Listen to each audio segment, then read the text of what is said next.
स्वागत है आप सभी साथियों का दृष्टि आईएएस की इस नई वीडियो में। मेरा नाम है सलमान और आज हम इस वीडियो के माध्यम से विज्ञान और प्रौद्योगिकी से संबंधित अक्टूबर से लेकर दिसंबर माह 2022 तक जो भी महत्वपूर्ण खबरें रही, जो कि आपकी परीक्षा के नज़र से काफ़ी महत्वपूर्ण साबित हो सकती हैं, तो उनके बारे में चर्चा करेंगे। तो आइए वीडियो की शुरुआत करते हैं और देखते हैं कि अक्टूबर मंथ में पहली खबर क्या थी जो कि विज्ञान और प्रौद्योगिकी के अंतर्गत आप सभी के लिए महत्वपूर्ण हो सकती है। तो अक्टूबर में एक खबर आई थी पिलर्स ऑफ क्रिएशन, या इसे हिंदी में हम कहें तो अत्यधिक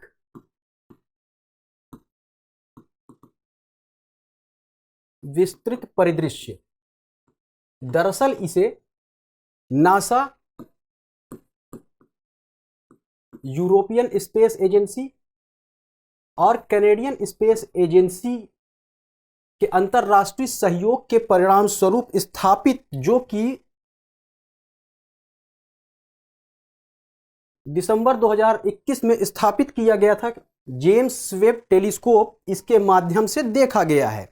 और इसकी आकृति की अगर हम बात करें तो यहाँ आप चित्र में देख सकते हैं कि इसकी आकृति कुछ इस तरह से दिखाई दे रही है। और यहाँ पर यदि आप गौर करें तो इसके ऊपर कुछ लाल रंग के आपको धब्बे दिखाई देंगे। इन धब्बों से क्या आशय है? इन धब्बों की अगर हम बात करें तो यह एक तरह से इजेक्शन है, तारों के ऊपर यह इजेक्शन है, जो कि यह प्रदर्शित करता है कि अभी यहां पर नए तारों का निर्माण हो रहा है, जो पृथ्वी से तकरीबन 6500 प्रकाश वर्ष दूर हैं। प्रकाश वर्ष, जैसा कि आप सभी को पता होगा कि यह लाइट दूरी नापने की मात्रक है। तो 6500 प्रकाश वर्ष यह जो है यहां पर पृथ्वी से दूर है। और इसके अंतर्गत बात करें पिलर्स ऑफ क्रिएशन एक्चुअल में है क्या, तो यह तारों के मध्य धूल और गैसों से निर्मित 3 ऊंचे विशालकाय टावर है, जो कि ईगल नेबुला, जिसे कि मेसियर 16 भी कहा जाता है, इसके केंद्र में स्थित है।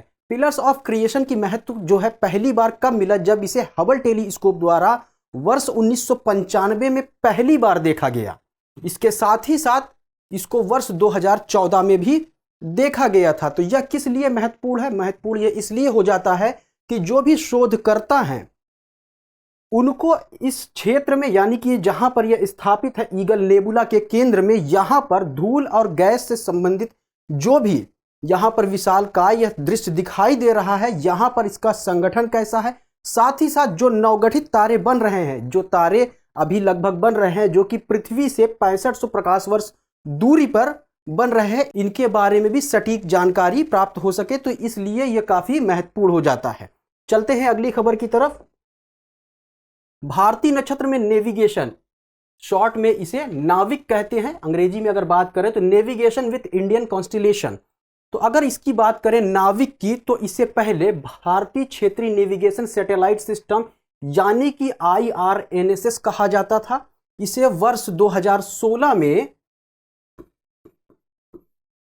नाविक नाम दे दिया गया। अब नाविक की जरूरत क्या पड़ी? जैसा कि आप सभी को पता होगा कि विश्व की अगर बात करें तो नेविगेशन सिस्टम प्रणाली के अंतर्गत कुछ ही देशों के पास वैश्विक स्तर पर नेविगेशन प्रणाली से संबंधित जो है तकनीक है। वहीं भारत अब इसके साथ साथ, यानी कि नाविक की स्थापना हो जाने के बाद भारत उन 5 देशों में शामिल हो गया है जिनके पास अपना स्वयं का नेविगेशन सिस्टम मौजूद है। इसके साथ ही साथ यह भारत की सामरिक दृष्टि से भी काफी महत्वपूर्ण हो जाता है, क्योंकि वैश्विक स्तर पर जो नेविगेशन प्रणाली बात करें, जो अन्य देशों के साथ स्थापित की गई है, जहां से भारत मदद लेता है, जैसे कि ग्लोनास की अगर हम बात करें, तो जब इसमें भारत लेता है मदद, तो इसके अंतर्गत हमारी जो अखंडता है भारत की, उसके अलावा इसका जो इस्तेमाल किया जाता है वह विभिन्न रक्षा एजेंसियों के द्वारा किया जाता है।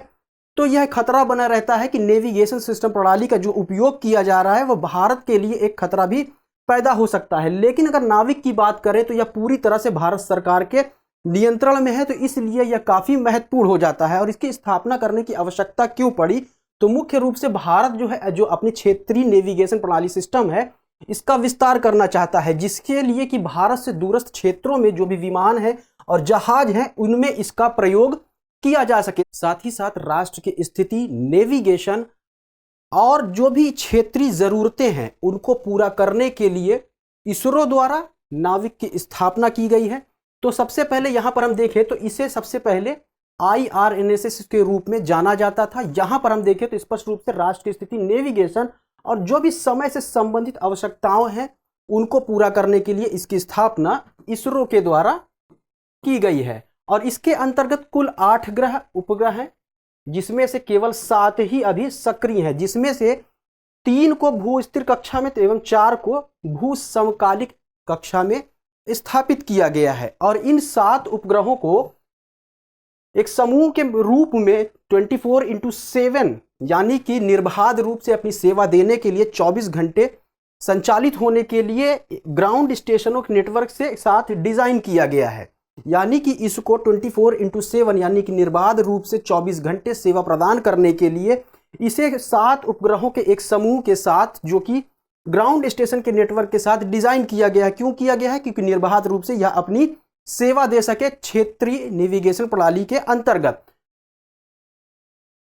तो नाविक का जो पहला उपग्रह था यानी कि IRNSS 1A 1 जुलाई 2013 को लॉन्च किया गया था, वहीं जबकि इसका जो 8वां उपग्रह था RNSS 1 1 अप्रैल 2018 में लॉन्च किया गया था। तो ये महत्वपूर्ण हो सकते हैं, तिथि कभी कभी पूछ लेता है या वर्ष पूछ लेता है कि कब इसका लॉन्च किया गया था। और इसको वर्ष 2016 में IRNSS, जो इसका पहले नाम था, इसको प्रधानमंत्री जी के द्वारा बदलकर नाविक कर दिया गया था, जब IRNSS 1G के 7वें प्रक्षेपण किया गया था। अब बात कर लें कि इसका क्या महत्व है। जैसा कि मैंने पहले ही बताया कि भारत अब उन 5 देशों में शामिल हो गया है जिनका कि अपना स्वयं का नेविगेशन प्रणाली है।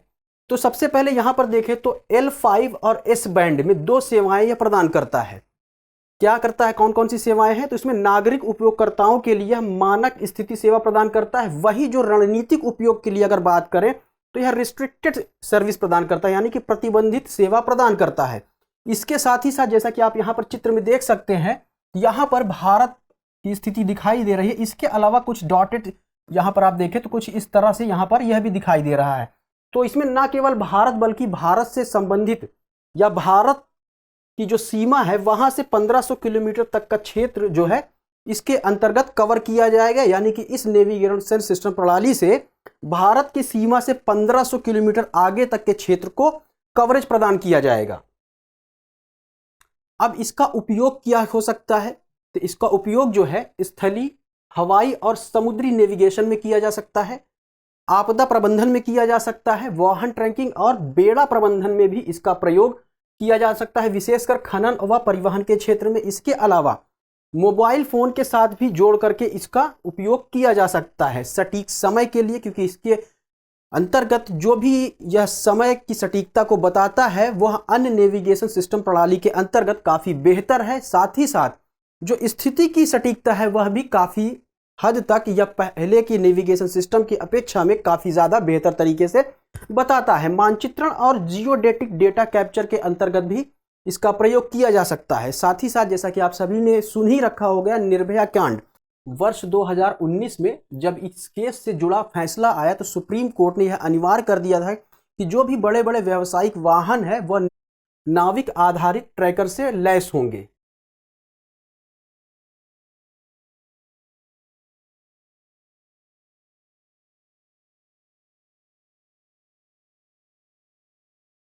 तो ये कुल मिलाकर के इसकी जो बातें रही या इसको किस तरह से हम इसको उपयोग कर सकते हैं, हमारे लिए क्यों उपयोगी है, इसके बारे में मुख्य बातें रही। अब आइए देखते हैं कि दुनिया में अन्य कौन कौन से नेविगेशन सिस्टम हैं। तो इसमें वैश्विक स्तर पर अगर देखें तो केवल 4 ही प्रणालियां हैं। एक है अमेरिका का GPS, रूस का ग्लोनास, यूरोपीय संघ का गैलीलियो एवं चीन का बाइडू। और 2 क्षेत्रीय प्रणालियां हैं, भारत का नाविक और जापान का QZSS। तो यह इस तरह की जो मुख्य नेविगेशन प्रणालियां हैं उसको आप देख सकते हैं। 4 जो है वैश्विक प्रणालियां हैं और 2 क्षेत्रीय प्रणालियां हैं।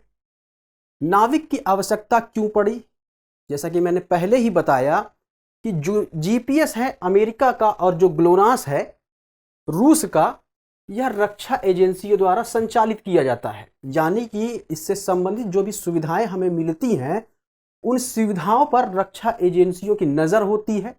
इसके अलावा नागरिक सेवा को बाधित या अस्वीकार किया जा सकता है इन रक्षा एजेंसियों के द्वारा, क्योंकि यह अपने देश का नहीं है। इसके अलावा नाविक भारतीय क्षेत्र में एक स्वतंत्र क्षेत्रीय प्रणाली है। यह एक स्वतंत्र क्षेत्रीय प्रणाली है। क्यों? क्योंकि यह भारत द्वारा बनाया गया है, भारत के इसरो द्वारा स्थापित किया गया है। इसके अलावा इसके अंतर्गत जो भी सेवा दी जाती है उसके भीतर जो स्थिति होती है वहां पर सेवा प्रदान करने के लिए अन्य प्रणालियों पर यह निर्भर नहीं है। यानी कि यह एक स्वतंत्र प्रणाली है जो कि पूरी तरह से भारत सरकार के नियंत्रण में संचालित की जाती है। अगला जो टॉपिक है हमारा वो है फ्लेक्स फ्यूल। फ्लेक्स फ्यूल क्या होता है? फ्लेक्स फ्यूल की अगर बात करें तो यह एक वैकल्पिक ईंधन होता है जिसमें पेट्रोल में मेथेनॉल या इथेनॉल को मिला करके आपके कार को चलाया जा सकता है। तो कुल मिलाकर के फ्यूल फ्लेक्स की डिफिनेशन यही हो गई कि यह एक वैकल्पिक ईंधन है जिसमें गैसोलीन और मेथेनॉल या इथेनॉल का मिश्रण मौजूद होता है। और इस तरह का जो इंजन होता है वह इंजन केवल पेट्रोल या डीजल से ही नहीं बल्कि इस तरह के मिश्रण से भी चलाया जा सकता है। तो इस तरह का जो वाहन होता है उसे हम फ्लेक्स फ्यूल वाहन कहते हैं। इसमें क्या होता है कि एक से अधिक प्रकार के ईंधन पर चलने के लिए आंतरिक दहन से संबंधित इंजन लगा होता है। इसे हम इंटरनल कंबस्शन इंजन भी कहते हैं, यानी ICE अंग्रेजी में हम इसको बोलते हैं। हालांकि इसकी शुरुआत की अगर हम बात करें तो यह कोई नई पहल नहीं है। इसे वर्ष 1990 के दशक से ही इसको विकसित करने की शुरुआत की जा चुकी थी, लेकिन इसमें कई दिक्कतें भी आ रही थी। लेकिन अभी हाल ही में भारत सरकार द्वारा वर्ष 2025 तक पेट्रोल में जो इसका मिश्रण मिलाया जाना है वह 20% तक कर दिया गया है, इसीलिए यह चर्चा में बना हुआ था। अगर बात करें यह जो आंतरिक दहन इंजन है, इस इंजन की बात करें तो इसमें फ्यूल मिक्स सेंसर और इंजन कंट्रोल मॉड्यूल प्रोग्रामिंग से यह लैस है जो कि एक से अधिक प्रकार के ईंधन पर चलाया जा सकता है। अब इस फ्यूल फ्लेक्स के लाभ क्या हैं? तो फ्यूल फ्लेक्स के जो भी वाहन है जहां पर इस प्रकार के वैकल्पिक ईंधन का प्रयोग किया जाता है तो इसके प्रयोग करने से जो भी गैसें हैं उनके उत्सर्जन में कमी आएगी। जो भी खासकर प्रदूषणकारी गैसें हैं उनके उत्सर्जन में कमी आएगी। इसमें मुख्य रूप से कार्बन मोनोऑक्साइड, सल्फर, कार्बन और नाइट्रोजन ऑक्साइड शामिल है। साथ ही साथ तेल के आयात में कटौती होगी। क्यों कटौती होगी? कि यदि यह जो वाहन है यह पेट्रोल या डीजल से ना चले बल्कि साथ ही साथ इसमें जो है वैकल्पिक ईंधन का प्रयोग किया जाएगा तो हमारी तेल पर निर्भरता जो है वह कम हो जाएगी। और इससे निस्संदेह रूप से जो भारत की तेलों को लेकर के अन्य देशों के ऊपर निर्भरता है वो कहीं ना कहीं कम हो जाएगी। तो इस तरह से तेल के आयात में कटौती देखने को मिलेगी। साथ ही साथ जो ग्रीन हाउस गैसों का उत्सर्जन सामान्य इंजन वाहनों द्वारा किया जाता है, इसमें ग्रीन हाउस गैसों का उत्सर्जन जो है डेफिनेटली रूप से कम होगा।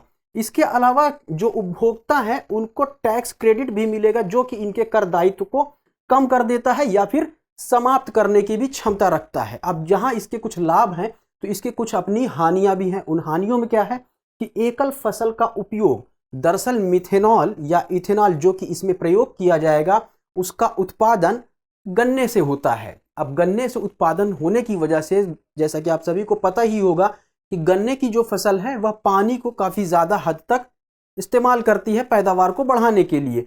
तो एकल फसल का उपयोग होने की वजह से पशु चारे में भी कमी आएगी क्योंकि जो भी गन्ने का कचरा निकलता है वह पशुओं द्वारा कंज्यूम कर लिया जाता है। तो अब जब इसका इस्तेमाल हम इसमें कर लेंगे तो पशु चारे की कीमतों में भी वृद्धि देखने को मिलेगी। एक आंकड़े के अनुसार अगर हम बात करें तो यह आंकड़ा जो आया था नीति आयोग के द्वारा आया था, वर्ष 2019-20 में देश में उत्पादित कुल इथेनॉल का 90% केवल गन्ने से किया गया था। तो यहां से यह अनुमान लगाया जा सकता है कि यह कितना महत्वपूर्ण हो सकता है और यह किस तरह से जो पशु का चारा है उसकी कीमतों में वृद्धि कर सकता है। इसके अलावा एक समस्या यह भी है कि जो इंजन है उसको क्षति पहुंच सकती है। क्यों पहुंच सकती है? कि इथेनॉल जो है गंदगी को बड़ी ही आसानी से अवशोषित कर लेता है, कंज्यूम कर लेता है, जिससे कि जो इंजन है उसको क्षति पहुंच सकती है। यहां पर एक बात और भी देखी गई है, कुछ विशेषज्ञों का कहना है माइलेज को लेकर के कि यह जो परंपरागत वाहन है जो फ्यूल फ्लेक्स वाहन नहीं है उनसे अगर हम इसकी तुलना करें तो माइलेज के मामले में लगभग वैसे ही यह माइलेज देगा, लेकिन जबकि कुछ विशेषज्ञों का यह मानना है कि माइलेज के मामले में यह अन्य परंपरागत वाहनों की तुलना में कम माइलेज प्रदान करेगा। तो यह भी एक चर्चा का विषय बना हुआ है। तो इसको एक तरह से हम कमी या हानि के सेक्टर में हम गिन सकते हैं। इसके अलावा ईंधन स्टेशनों की भी कमी है भारत में, तो इस तरह से यह कुछ इसकी खामियां रही। इसके अलावा सरकार की क्या पहल की गई है, तो सरकार द्वारा राष्ट्रीय जैव ईंधन नीति 2018 में परिकल्पित पेट्रोल में इथेनॉल के 20% मिश्रण के 2025 के लक्ष्य की घोषणा कर दी गई है, जिससे कि इस तकनीक का या इस फ्यूल फ्लेक्स का उपयोग आगामी भविष्य में ज़्यादा से ज़्यादा किया जा सके। तो कुल मिलाकर के ये जो बातें रही ये फ्यूल फ्लेक्स से संबंधित रही, और इस तरह के वाहन के इंजन की क्या ज़रूरतें होती हैं, किस तरह से कार्य करता है, इसके ऊपर मोटा मोटी बातें रही। चलते हैं अगली खबर की तरफ। अगली जो खबर आई थी यह ग्लोबल लाइट हाउस नेटवर्क से संबंधित थी। ग्लोबल लाइट हाउस नेटवर्क की अगर हम बात करें तो यह एक वर्ल्ड इकोनॉमिक फोरम के centre for advance manufacturing and supply chain द्वारा स्थापित किया गया था, और इसके अंतर्गत वर्ल्ड इकोनॉमिक फोरम ने भारत के 3 कारखानों और औद्योगिक स्थलों को इसमें जोड़ने की घोषणा की थी। वह कौन कौन से थे? इसमें सिप्ला, डॉक्टर रेड्डीज लैब्स और मोंडलेज शामिल थे। दरअसल विश्व विनिर्माण समुदाय के द्वारा जो चौथी औद्योगिक क्रांति थी उससे संबंधित जो भी तकनीक थी उसमें पिछड़े होने के कारण या इन तकनीकों को न अपना पाने के कारण जो एक खाई उत्पन्न हो गई थी उसको पाटने के लिए इन तकनीकों का प्रयोग करके, इन तकनीकों में अगर हम बात करें तो आर्टिफिशियल इंटेलिजेंस, 3D प्रिंटिंग इत्यादि शामिल है। तो इन तकनीकों का उपयोग करके जो उन्नत तकनीकें हैं उनको समावेशी बनाना, साथ ही साथ इन उन्नत तकनीकों को और विकसित करते हुए कारखानों, मूल्य श्रृंखलाओं और व्यवसाय मॉडल को बदलते हुए वित्तीय और परिचालन के लिए नेतृत्व करने हेतु इसकी स्थापना की गई थी। और इसका जो मुख्य उद्देश्य है यहाँ पर आप देख सकते हैं कि उन्नत तकनीकों को अधिक व्यापक बनाना और तकनीकों को और समावेशी बनाने में तेजी लाना था। यानी कि जो चौथी औद्योगिक क्रांति थी, इंडस्ट्रियल रेवोल्यूशन थी, उससे संबंधित जो भी तकनीक है, जो विश्व समुदाय विनिर्माण क्षेत्र है, यहाँ पर तकरीबन अगर हम बात करें 100 से अधिक विनिर्माण क्षेत्र से संबंधित समुदाय शामिल हैं जिन्होंने मिल करके इसको स्थापित किया है। यानी कि ग्लोबल लाइट हाउस नेटवर्क की स्थापना के पीछे 100 से अधिक वैश्विक विनिर्माण क्षेत्र से संबंधित समुदाय शामिल हैं। इनका जो मुख्य उद्देश्य था, जो यह खाई उत्पन्न हुई थी, यानी कि जो चौथे इंडस्ट्रियल रेवोल्यूशन से संबंधित तकनीक थी उनमें जो पिछड़ जाने के कारण इसकी स्थापना की गई थी कि किस तरह से इन तकनीकों का इस्तेमाल करके इस खाई को किस तरह से पाटा जाए, साथ ही साथ जो विश्व आगे बढ़ रहा है उससे कंधे से कंधा मिलाकर किस तरह से आगे बढ़ा जाए और इन तकनीकों को किस तरह से समावेशी बनाया जाए, इसके लिए इस नेटवर्क की स्थापना की गई थी। चलते हैं अगली खबर की तरफ। अगली जो खबर आई थी आनुवांशिक रूप से संशोधित सरसों से संबंधित थी, यानी कि जेनेटिकली मॉडिफाइड सरसों या मस्टर्ड। तो जेनेटिकली मॉडिफाइड मस्टर्ड की अगर बात करें तो यह क्या है, जैसा कि इसके नाम में ही छिपा हुआ है, जेनेटिकली मॉडिफाइड, यानी कि इसके जीन के साथ छेड़छाड़ करके वांछित सरसों, या हम कह ले कि यदि हम कोई चीज चाहते हैं, जैसा कि आपने एक नाम सुना होगा गोल्डन राइस का, तो गोल्डन राइस में जो विटामिन ए की क्वांटिटी है वह अन्य चावलों की तुलना में काफी ज्यादा होती है। तो हम किसी फसल में जेनेटिकली मॉडिफिकेशन तभी करते हैं जब हम उसमें किसी एक विशेष प्रकार के विटामिन की जो क्वांटिटी है वो ज्यादा चाहते हैं, या किसी भी रोग के प्रति उसमें प्रतिरोधक क्षमता को हम बढ़ाना चाहते हैं, या कोई भी ऐसी चीज जो हम चाहते हैं उसको उसके द्वारा उपलब्ध कराने के लिए उसके जीन में छेड़छाड़ करके या मैनिपुलेशन करके जब हम एक नई परिवर्धित जीन को प्राप्त करते हैं तो उसी को ही हम जेनेटिकली मॉडिफाइड फसल कह देते हैं। तो यहां पर हम बात कर रहे हैं जेनेटिकली मॉडिफाइड सरसों की। तो दरअसल अभी हाल ही में आनुवांशिक इंजीनियरिंग मूल्यांकन समिति यानी जीईएसी के द्वारा जीएम सरसों यानी कि जेनेटिकली मॉडिफाइड सरसों के व्यावसायिक रूप से रिलीज होने से पहले ही उसके बीज के उत्पादन को मंजूरी दे दी थी। इसकी वजह से जो जीएम सरसों है यह एक बार सुर्खियों में बना हुआ था। तो सबसे पहले यहां पर हम जानने की कोशिश करेंगे कि जेनेटिकली मॉडिफाइड फसलें होती क्या है। तो जेनेटिकली मॉडिफाइड जो फसलें होती हैं या कृत्रिम रूप से संशोधित फसलें होती हैं जिनके जीन में परिवर्तन किया जाता है, और इन जीन में मुख्य रूप से जो परिवर्तन किया जाता है या रिकॉम्बिनेंट डीएनए टेक्नोलॉजी के द्वारा किया जाता है, यानी कि आरडीटी रिकॉम्बिनेंट डीएनए टेक्नोलॉजी के माध्यम से हम इसके जीन सीक्वेंसिंग में कुछ अल्टरेशन करते हैं, कुछ मैनिपुलेशन करते हैं, जिससे कि जो भी हमें डिजायर्ड चीज चाहिए होती है, चाहे हम फसल में कोई प्रतिरोध क्षमता को बढ़ाना चाहते हैं या उस फसल में हम किसी विटामिन को और ज़्यादा पैदा करना चाहते हैं, तो इस तरह की चीज़ों के लिए हम जीन मॉडिफिकेशन करते हैं। इसका बेस्ट एग्जांपल अगर हम देखें तो गोल्डन राइस जो अब तक का देखा गया है, इसमें डैफोडिल्स और मक्का के जीन का उपयोग किया गया था, यानी कि मक्का और डैफोडिल्स के जो जीन है उसको निकाल करके यह गोल्डन राइस में डाल दिया गया था, जिसकी वजह से विटामिन ए जो है इस राइस में ज़्यादा पैदा होने लगा था, यानी कि इसकी उपलब्धता इस चावल में काफ़ी ज़्यादा देखने को मिलती है। तो अभी तक भारत में केवल एक जेनेटिकली मॉडिफाइड फसल जिसे कि बीटी कपास कहते हैं, बीटी से संबंधित यहाँ पर है बेसिलस थुरिंजिनेंसिस की व्यावसायिक खेती को मंजूरी दी गई थी। लेकिन अभी हाल ही में क्या किया गया है, जीएम सरसों की सिफारिश की गई है, जिसकी वजह से यह सुर्खियों में बना हुआ है। अब इससे संबंधित अगर हम बात करें तो जो जीएम सरसों है वह क्या है, धारा सरसों हाइब्रिड, या इसे शॉर्ट में DMH11 कहते हैं। यानी कि जो जेनेटिकली मॉडिफाइड सरसों जिसकी अभी सिफारिश की गई है उसका नाम क्या है, धारा सरसों हाइब्रिड या शॉर्ट में DMH11। और इसको कैसे बनाया गया है, तो हर्बिसाइड टॉलरेंट यानी HT सरसों का यह आनुवांशिक तौर पर संशोधित रूप है। यानी कि जो हर्बिसाइड टॉलरेंट सरसों थी इसके जीन में मैनिपुलेशन करके, छेड़छाड़ करके धारा सरसों हाइब्रिड 11 बनाया गया है। इसमें क्या किया गया है, इसमें दो एलियन जीन, एलियन का मतलब बाहरी जीन को लिया गया है, जो कि निकाले गए हैं बैसिलस एमाइलोफेसियंस से, जो कि एक भूमि से संबंधित जीवाणु है। इसी से यह दो जीन आइसोलेट किए गए हैं और आइसोलेट करके इसको इसमें इंसर्ट करा दिया गया है। तो यह जो नई जेनेटिकली मॉडिफाइड सरसों बनकर आई है तो उसका नाम है धारा सरसों हाइब्रिड 11। और यह जो एलियन जीन है यह कौन है, बार्नेज और बारस्टार। तो ये काफ़ी महत्वपूर्ण है, ये आप सभी के लिए महत्वपूर्ण हो जाते हैं परीक्षा की दृष्टि से। और साथ ही साथ यह कहाँ से निकाले गए हैं, यह भूमि में रहने वाले एक जीवाणु बैसिलस एमाइलोफेसियंस के द्वारा निकाले गए हैं। अब जब इसको सरसों में इंसर्ट करा दिया गया तो जो नई प्रजाति उभर कर आई, या जो ट्रांसजेनिक हम कह लें, ट्रांसजेनिक जो सरसों आई उसमें क्या है, यह उच्च उपज वाली थी। यानी कि इसकी पैदावार जो है पहले की तुलना में काफ़ी ज़्यादा हो गई थी, क्योंकि यह जेनेटिकली मॉडिफाइड सरसों थी। और इसको किसने विकसित किया है, दिल्ली विश्वविद्यालय के centre for genetic manipulation of crop plants के द्वारा इसे विकसित किया गया है। तो ये सारी बातें जो रही जेनेटिकली मॉडिफाइड सरसों से रही। हमें उम्मीद है कि इसमें जो बातें बताई गई आप सभी के समझ में आ गई होंगी, और यदि परीक्षा में कोई प्रश्न इससे संबंधित पूछा जाता है तो उसे आप आसानी से हल कर लेंगे। यहाँ पर 2-3 बातें आप सभी के लिए महत्वपूर्ण है कि जो जेनेटिकली मॉडिफाइड सरसों है उसका नाम क्या है, इसके अंदर कौन कौन से जीन डाले गए हैं, और ये जीन कहाँ से निकाले गए हैं, और इसको किस तकनीक के द्वारा मॉडिफाइड किया जाता है। तो वह तकनीक का नाम है RDT यानी रिकॉम्बिनेंट DNA टेक्नोलॉजी। इसमें क्या होता है कि जो वांछित जीन होता है, हमें जो डिजायर्ड जीन या जो डिजायर्ड कैरेक्टर किसी फसल में चाहिए होता है, उसको उस फसल से निकाला जाता है जिसमें वह जीन मौजूद होता है, और उस जीन को निकाल करके उस फसल में डाल दिया जाता है जिसमें हम उसकी पैदावार को बढ़ाना चाहते हैं। तो ये सारी जो प्रक्रियाएं होती हैं यह रिकॉम्बिनेंट DNA टेक्नोलॉजी के माध्यम से की जाती हैं।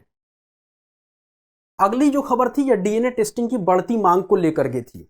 एक खबर आई थी कि DNA टेस्टिंग की बढ़ती मांग को लेकर के सुप्रीम कोर्ट ने चिंता व्यक्त की थी, और चिंता लाजमी थी क्योंकि DNA टेस्टिंग की बढ़ती मांग को देखते हुए व्यक्ति की जो निजता है उसका उल्लंघन होने का भी खतरा बना रहता है। और इसी को ध्यान में रखते हुए सुप्रीम कोर्ट ने चिंता व्यक्त की थी, क्योंकि अगर हम बात करें तो पिछले कई वर्षों में DNA परीक्षण की जो मांग है उसमें तकरीबन 20% तक की वृद्धि देखी गई है, और यह निस्संदेह न्याय प्रक्रिया में तो काफ़ी मददगार साबित होती है, लेकिन व्यक्ति की निजता का भी हनन होने का खतरा बना रहता है। जैसा कि सुप्रीम कोर्ट ने अपने वक्तव्य में कहा था कि गोपनीयता और संभावित डेटा का दुरुपयोग की जो खतरा है वह इसमें बना रहता है, लेकिन न्याय की प्रक्रिया में सुधार देखने को ज़रूर मिलता है।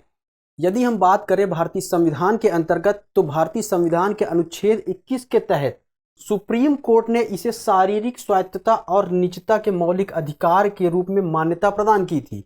यानी कि किसी भी व्यक्ति का जो गोपनीयता है या जो DNA टेस्टिंग है या उसके शारीरिक स्वायत्तता और निजता के अंतर्गत मौलिक अधिकार के रूप में इसे अनुच्छेद 21 के अंतर्गत सुप्रीम कोर्ट ने मान्यता प्रदान की थी। और इसी को लेकर के यह चिंता व्यक्त की गई है कि हालांकि यह न्यायिक प्रक्रिया में तो काफ़ी महत्वपूर्ण साबित हो सकती है किसी भी फैसले के मामले में, लेकिन जहां पर व्यक्ति की गोपनीयता और डेटा से संबंधित जो दुरुपयोग होने की संभावना बनी रहती है, वह भी हमारे लिए एक खतरे के रूप में देखा जा सकता है। अब बात करें डीएनए टेस्टिंग होती क्या है, तो डीएनए टेस्टिंग एक तरह से एक चिकित्सकीय परीक्षण होती है जिसमें किसी व्यक्ति का डीएनए किसी अन्य व्यक्ति के साथ मिलाया जाता है। मुख्य रूप से यदि हम बात करें तो पिता पुत्र संबंध स्थापित करने में यह महत्वपूर्ण भूमिका निभाता है। तो इसमें पिता के डीएनए का सैंपल और पुत्र के डीएनए का सैंपल ले लिया जाता है और उसमें जो भी मौजूद आनुवांशिक पदार्थ होता है उसकी मैचिंग की जाती है और इसी आधार पर यह तय किया जाता है कि कोई व्यक्ति किसी बच्चे का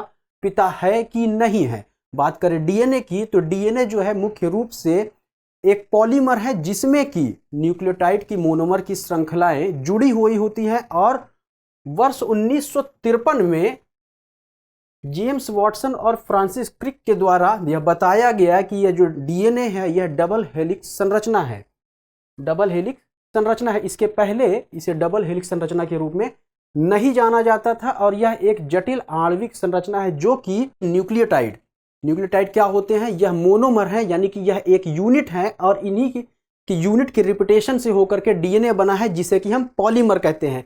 यानी कि जो न्यूक्लियोटाइड है इसे हम मोनोमर कहते हैं। हालांकि न्यूक्लियोटाइड की अगर हम कंपोजिशन की बात करें, केमिकल कंपोजिशन की, तो यह काफ़ी लंबा चौड़ा वीडियो हो जाएगा, इसके लिए हमारे पास समय नहीं है। यदि आप चाहें तो न्यूक्लियोटाइड क्या होते हैं तो इसके लिए आप दृष्टि संस्थान की ओर से जो अन्य प्रोग्राम विज्ञान और प्रौद्योगिकी से जुड़े हुए बनाए गए हैं उसमें जाकर के इसके बारे में आप विस्तृत जानकारी ले सकते हैं। तो यहाँ पर यह समझने की प्रयास करें कि जो डीएनए पॉलीमर है वह किससे मिलकर बना है, तो वह न्यूक्लियोटाइड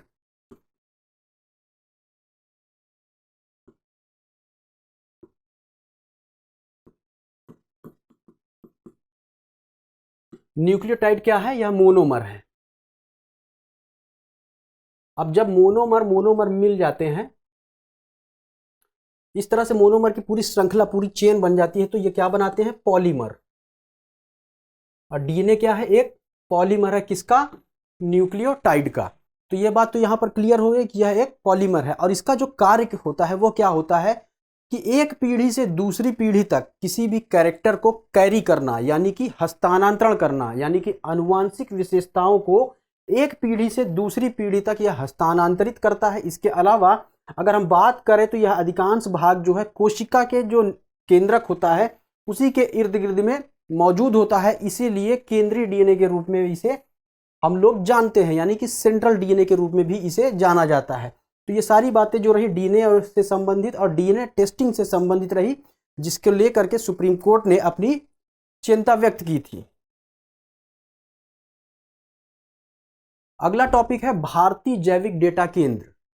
तो भारतीय जैविक डेटा केंद्र से संबंधित खबर सुर्खियों में थी, क्यों थी, क्योंकि क्षेत्रीय जैव प्रौद्योगिकी केंद्र के रूप में फरीदाबाद में भारतीय जैविक डेटा बैंक की स्थापना की गई थी और इसी को हम भारतीय जैविक डेटा केंद्र यानी आईबीडीसी, इंडियन बायोलॉजिकल डेटा सेंटर के रूप में हम लोग जानते हैं। इसकी स्थापना कहाँ की गई थी, फरीदाबाद में। फरीदाबाद कहाँ है, दिल्ली के पास है और यह एनसीआर यानी कि नेशनल कैपिटल रीजन के अंतर्गत आने वाला क्षेत्र है और यह लाइफ साइंस से संबंधित यह पहला राष्ट्रीय भंडार है जो कि शोधकर्ताओं को अध्ययन करने के लिए एक लार्ज स्तर पर डेटा मौजूद कराता है। साथ ही साथ अध्ययन के अलावा विश्लेषण करने के लिए भी यह शोधकर्ताओं को काफ़ी हद तक मदद करता है।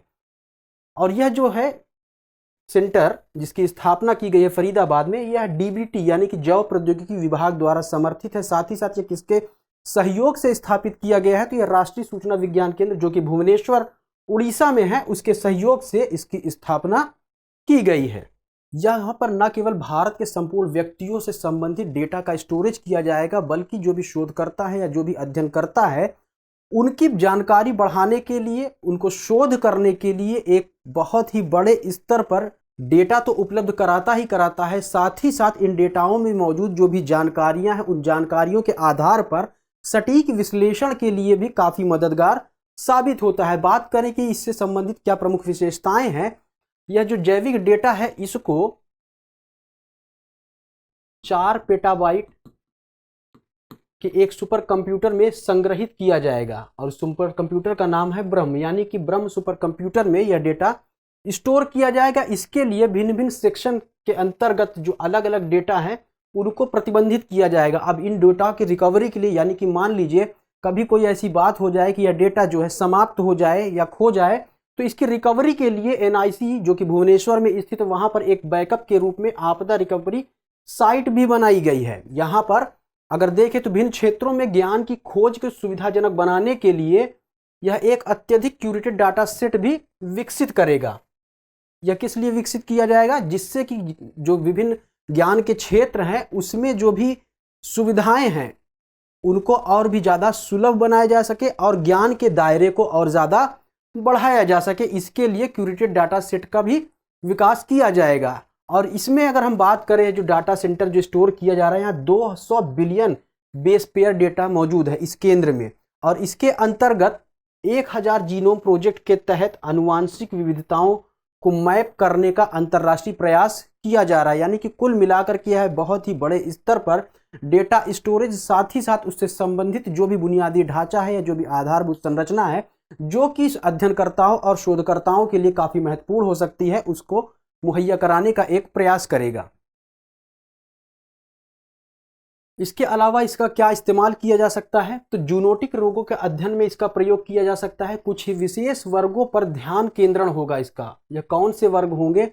यह वह वर्ग होगा जिनसे संबंधित कुछ महत्वपूर्ण बीमारियां होंगी, तो उन डाटाओं की मदद से इनके ऊपर ध्यान केंद्रित किया जा सकेगा। साथ ही साथ उन बीमारियों के पीछे जो मुख्य कारण है उसको ज्ञात किया जा सकेगा। इसके अलावा यह उन जीनोमिक अनुक्रमों को ही केवल स्वीकार करेगा जिनके बाद में प्रोटीन अनुक्रमों और इमेजिंग डेटा जैसे कि अल्ट्रासाउंड तथा चुंबकीय अनुनाद या रेजोनेंस इमेजिंग, जिसे कि हम एमआरआई के कहते हैं, कि प्रतियों के भंडारण के लिए विस्तारित होने की संभावना है।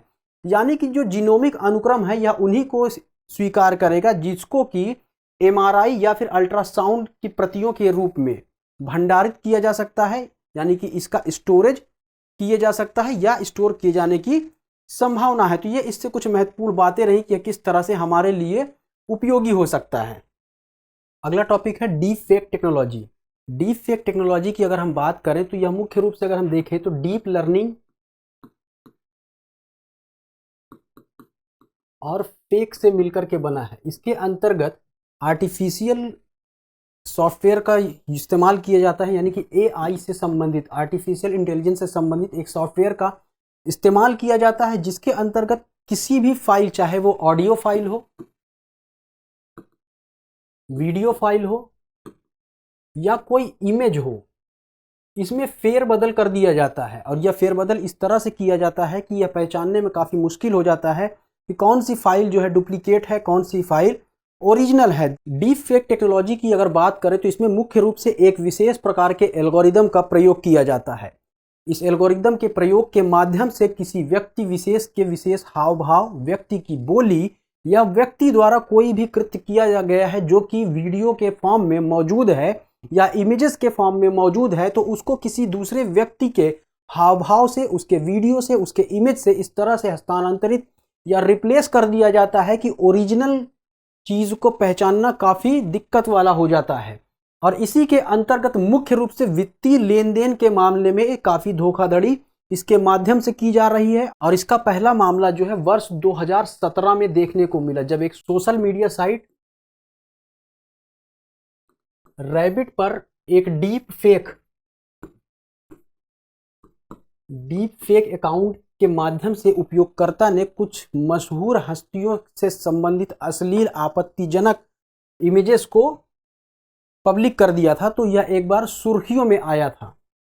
तो अभी हाल ही में इस सुर्खियों में यह क्यों मौजूद है या इसे चर्चा का विषय क्यों बना हुआ है? तो दरअसल तो चीन का साइबर स्पेस प्रशासन, साइबर स्पेस वॉचडॉग जो है, डीप सिंथेसिस टेक्नोलॉजी को प्रतिबंधित करने और इसके माध्यम से गलत सूचना को रोकने हेतु नए नियम बना रहा है। इसके अंतर्गत यह सुनिश्चित किया जाएगा कि जो भी सेवा प्रदाता है और जो उपयोगकर्ता है वह इस बात की सुनिश्चितता करेंगे कि जो भी छेड़छाड़ की गई सामग्री है उसको स्पष्ट रूप से पहचानने एवं उससे संबंधित जो भी स्रोत है उसकी खोज करने में मदद करेंगे। तो इसकी वजह से डीप फेक टेक्नोलॉजी जो है एक बार फिर से चर्चा का विषय बनी रही। अब यहाँ पर डीप सिंथेसिस टेक्नोलॉजी की अगर बात करें तो यह मुख्य रूप से इसे एक शिक्षा और संवर्धित वास्तविकता सहित प्रौद्योगिकियों के उपयोग के रूप में देखा जाता है और इस प्रौद्योगिकी के माध्यम से आभासी दृश्य, चित्र, ऑडियो और वीडियो उत्पन्न किए जा सकते हैं।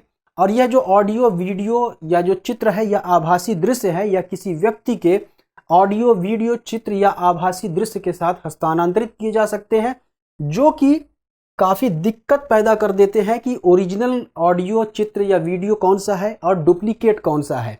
तो इसमें जो सबसे घातक प्रौद्योगिकी है वह डीप फेक अनुप्रयोग सबसे घातक हो रहा है। जैसा कि आप देख सकते हैं कि यहाँ पर जो डीप सिंथेसिस है यह एक तरह से प्रौद्योगिकियों के उपयोग के लिए परिभाषित किया गया है। तो इसमें कई भी प्रौद्योगिकी, कई भी इसमें टेक्नोलॉजी देखने को मिलती है और इसमें डीप फेक जो अनुप्रयोग है सबसे खतरनाक अभी तक माना जा रहा है। इसके अंतर्गत सिंथेटिक मीडिया का उपयोग करके किसी भी व्यक्ति के चेहरे या आवाज को दूसरे व्यक्ति के लिए स्वैप या बदलने का प्रयोग किया जाता है। और इसी के अंतर्गत प्रौद्योगिकी में जो लगातार प्रगति देखने को मिल रहा है, लगातार जो डेवलपमेंट देखने को मिल रहा है, इसी की वजह से जो डीप फेक का घटना सामने आ रही है आए दिन, इनका पता लगाना काफ़ी मुश्किल हो जा रहा है। और यहाँ पर आप देख सकते हैं कि जिस तरह से इसका प्रयोग किया जा सकता है, तो खासकर जो भी रक्षा से संबंधित बातें हैं, इसके अलावा वित्तीय संबंधित जो भी लेन देन है, उसके लिए निसंदेह रूप से काफ़ी खतरा साबित हो सकता है।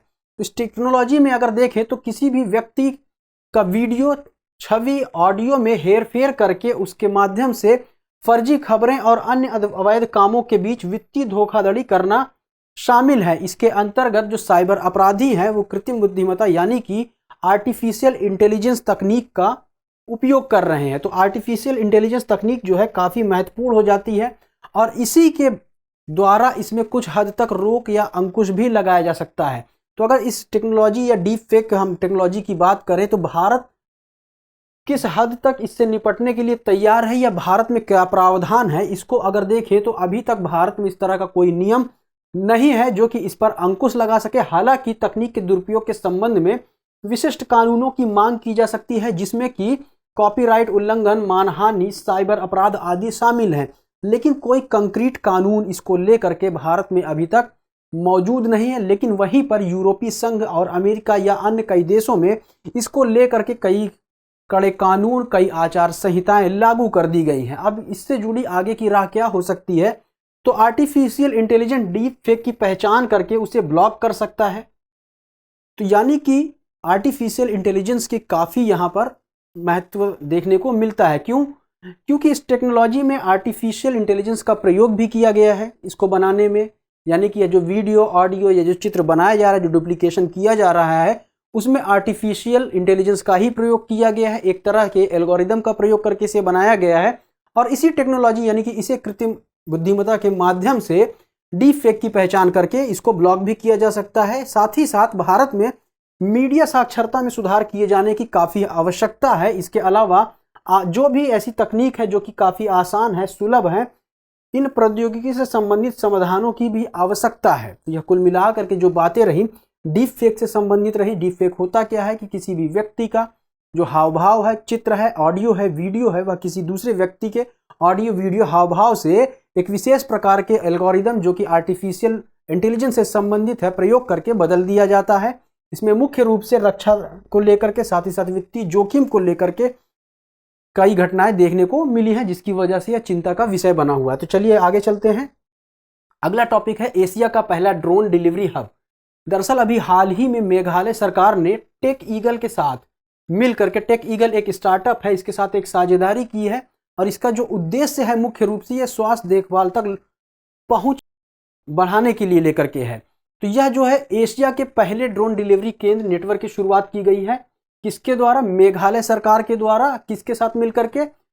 टेक ईगल स्टार्टअप के साथ मिलकर के। और इसका उद्देश्य क्या है कि राज्य के विभिन्न क्षेत्रों में लोगों तक स्वास्थ्य से संबंधित जो भी दवाएं हैं, जांच के नमूने हैं, टीके हैं, इनकी आबाद रूप से आपूर्ति हो सके और इससे संबंधित जो भी अन्य जरूरी चीजें हैं उनकी आपूर्ति बहुत ही कम समय में हो सके, इसके लिए इस डिलीवरी हब का स्थापना इसके द्वारा की गई है। अभी यहाँ पर अगर देखें तो एक सेवा इसके द्वारा शुरू की गई कि इस सेवा हेतु जंगजेल सब डिविजनल हॉस्पिटल में पहली आधिकारिक ड्रोन उड़ान भरी गई, जो कि मात्र 30 मिनट में, यानी कि ये जहां पर स्थापित है यह डिलीवरी हब, वहां से मात्र 30 मिनट में इसने सेवा मुहैया करवा दी। जबकि नॉर्मल अगर हम बात करें, नॉर्मल तरीके से हम जाते हैं तो तकरीबन 2.5 घंटे लग जाते हैं, यानी कि 2 घंटे का यहाँ पर हमें बचत देखने को मिल जाता है। तो यह काफ़ी निसंदेह रूप से काफ़ी महत्वपूर्ण होने वाली है। और इसी के अंतर्गत जो पहला ड्रोन उड़ा था उसका नाम क्या था? वर्टीप्लेन X3 ड्रोन। यह किसका था? टेक ईगल स्टार्टअप का। तो ये एक महत्वपूर्ण घटना है जो कि आपके परीक्षा के मद्देनज़र महत्वपूर्ण हो सकती है, कि सीधे सीधे पूछा जा सकता है कि एशिया का पहला ड्रोन डिलीवरी हब कहाँ पर स्थापित हुआ, किसके द्वारा स्थापित हुआ, इसका क्या उद्देश्य है, या यह किस तरह से मानव के लिए मददगार साबित हो सकता है। तो इन सब से संबंधित सवाल परीक्षा में पूछा जा सकता है। तो आज की वीडियो में यहीं तक, मिलते हैं अगले वीडियो में कुछ अन्य खबरों के साथ। तब तक पढ़ते रहिए, आगे बढ़ते रहिए। जय हिंद।